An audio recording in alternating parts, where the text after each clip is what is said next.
આદિવાસી સમાજમાં પૂજનીય એવા આપ શ્રી ગુલામ મહારાજની પાલખી યાત્રા યોજાશે। તારીખ 29 ડિસેમ્બર 2024 પદયાત્રા નીકળીને 2 જાન્યુઆરી એ ભક્તિધામ રંજનપુર પહોંચશે। દર વર્ષની જેમ આ વર્ષે પણ પાલખી યાત્રા ખાઈ ગામથી નીકળીને રંજનપુર ભક્તિધામ પહોંચશે અને ધ્વજ ચડાવશે।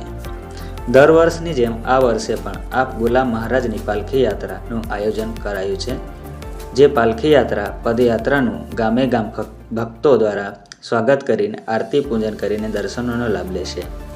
આ પાલખી પદયાત્રા તારીખ 29/12/2024 રવિવારના રોજે ખાઈ ગામ સાતપુડા ડોગેથી નીકળશે। આ પદયાત્રામાં ગુજરાત મહારાષ્ટ્રના ભાવિક ભક્તો જોડાશે। તારીખ 30-31 ડિસેમ્બરથી અલગ અલગ ગામે રાતવાસો કરશે। 2 જાન્યુઆરી રંજનપુર ધામ પહોંચશે। 2 જાન્યુઆરીના રોજ સતી ડગુ માતાના શાંતિ દિવસનું કાર્યક્રમની ઉજવણી કરવામાં આવશે।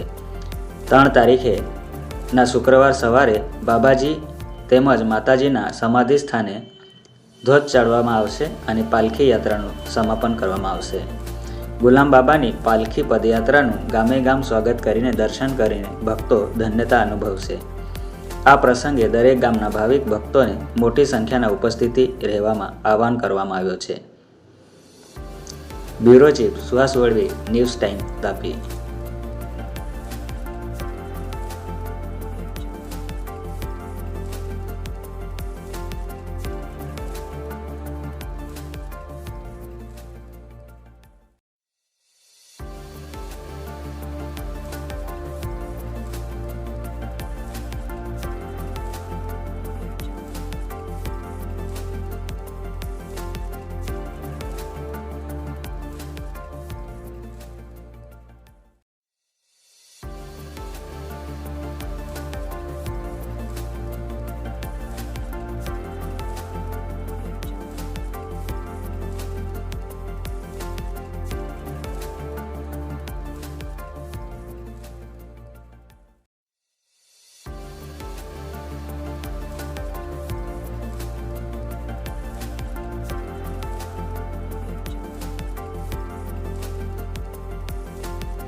આપકી જય, નમસ્કાર।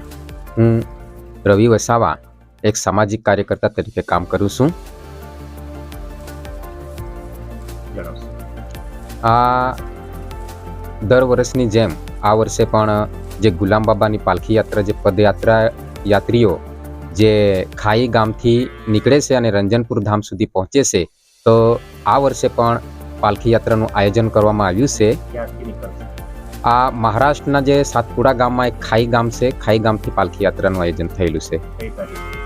29 તારીખથી ત્યાં પાલખી યાત્રા નીકળશે અને ઠેઠ 2 તારીખે રંજનપુર ધામ પહોંચશે।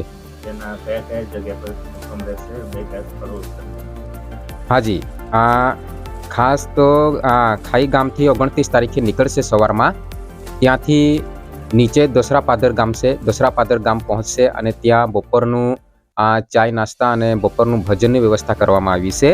અને એ ગામથી નીકળીને આંબાબારી ગામ, રાયસિંગપુર ગામ અને નવાનાગર મુઠ્ઠા થઈને નવા ગામ સુધી પહોંચશે અને ત્યાં 29 તારીખનું રાત્રિનું રોકાણ કરવામાં આવ્યું છે। ત્યારબાદ 30 તારીખે સવારે ત્યાંથી નીકળશે કોરાઈ, ખાપર અને ખાપર કરીને કોલવાણ અને રાણીપુર ગામે બપોરે પહોંચશે. ત્યાં ચાય નાસ્તાની વ્યવસ્થા કરવામાં આવી છે. ત્યારબાદ ત્યાંથી નીકળી નવા ગામ છે, જાવલી છે, ઇટવાઈ ગામ સાંજે પહોંચશે અને ઇટવાઈ ગામમાં સાંજનું જે રોકાણનું વ્યવસ્થા ત્યાં કરવામાં આવી છે, રાત્રિ રોકાણનું. ત્યારબાદ 31 તારીખે સવારે ઇટવાઈથી નીકળીને ઓરોડ, ઊંઝા, અક્કલ ઉતારા, ચોખી આંબલી, બોરીકુવા અને મોરાંબા ખાલસાપાડા ગામમાં પહોંચશે. બપોરે મોરાંબા ખાલસાપાડા ગામમાં ત્યાં બપોરનું ભજનની વ્યવસ્થા કરવામાં આવી છે. ત્યાંથી નીકળી તોરંદા, કેવડામોવી, રાણાચી, પાણીબારા, મેણપુર અને બાલાંબા ગામે સાંજે પહોંચશે. બાલાંબા સાંજનું રોકાણનું જે રાત્રિનું રોકાણનું ત્યાં વ્યવસ્થા કરવામાં આવી છે 31 તારીખનું. ત્યારબાદ 1 તારીખે બાલાંબાથી નીકળીને મોદલા ગામ, વેસગામ, બેજ, મૌલીપાડા, ચીખલીપાડા, રાજપુર અને તુલસા બપોર સુધીમાં તુલસા પહોંચશે. બપોરે તુલસા ગામમાં ભોજનની વ્યવસ્થા કરવામાં આવી છે. ત્યારબાદ કોરાલા, ફૂલવાડી ગામ અને કુકરમુંડાની તમામ જે વસાતો છે ત્યાંથી લઈને ચિરમટી, આષ્ટા ગામે પહોંચશે. ત્યાં રાત્રિ રોકાણનું વ્યવસ્થા કરવામાં આવી છે. કુકરમુંડામાં 1/1/2025 એટલે કે નવા વર્ષના પહેલા દિવસે કુકરમુંડા ગામમાં પહોંચશે. ત્યાર પછી કુકરમુંડાથી આષ્ટા અને ચિરમટી ગામ છે, એ ગામમાં રાત્રિ રોકાણનું વ્યવસ્થા કરવામાં આવી છે. ત્યારબાદ સવારે ચિરમટીથી લઈને ચિરમટી ગામથી નીકળશે અને ત્યારબાદ આશરાવા છે, મટાવલ છે અને તળોદા ગામે બપોરનું ભજનની વ્યવસ્થા કરવામાં આવી છે. અને બપોરનું ભજન કર્યા બાદ ત્યાંથી આમલાડ અને રંજનપુર ધામે સાંજે 2 તારીખે પહોંચશે. 2 તારીખે પહોંચ્યા બાદ ત્યાં રંજનપુર ધામમાં ત્યાં રાત્રિ રોકાણની વ્યવસ્થા કરવામાં આવી છે અને ત્યાં દગુ માતાજીની શાંતિ દિવસનો પણ એક કાર્યક્રમ ત્યાં ગોઠવવામાં આવ્યો છે. તો 2 તારીખે ત્યાં દગુ માતા શાંતિ દિવસનો કાર્યક્રમની ઉજવણી પણ કરવામાં આવશે.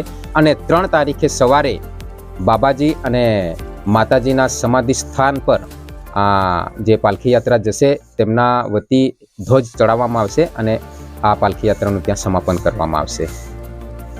પાલખી યાત્રા કાર્યક્રમમાં ક્યાંથી લોકો જોડાશે? પાલખી યાત્રા કાર્યક્રમમાં આપને જણાવું છું કે મહારાષ્ટ્રના જે આપણા જે વિસ્તાર છે, અક્કલકુવા છે, તળોદા છે, ખાપર છે, પછી જે સાતપુડા પર્વતમાં જે આપ સમાજો, જે આદિવાસી સમાજ જે વસે છે એ તમામ લોકો અને સાથે સાથે ગુજરાત કુકરમુંડા અને આપણે સાગબારાથી લઈને ઠેઠ નિઝર છે એ તમામ લોકો એમાં સહભાગી થશે. આ કાર્યક્રમ અંતર્ગત તમામ દર્શક મિત્રોને શું સંદેશ આપવામાં આવે? આ જે પાલખી યાત્રાનું જે આયોજન કરવામાં આવ્યું છે, પાલખી યાત્રા જેમના નેજા હેઠળ નીકળતી છે, જે ખાઈ ગામના મહારાજ શ્રી ગેમલસિંહ મહારાજજી અને કોવડામોવના જે મહારાજ શ્રી છે સંતોષ મહારાજજીએ એમનો એક જ ધ્યેય છે કે જે આપ સમાજને એક વ્યસન મુક્તિનો જે રસ્તો બતાવવામાં આવે છે, તો એ વ્યસન મુક્તિ થાય અને સમસ્ત સમાજ એક ભક્તિમાં રંગાય અને બાબાજીનું જે વચનો છે, બાબાજીના જે બોધ છે એ બોધ લોકો સુધી પહોંચે, એ જ એમનું ધ્યેય છે.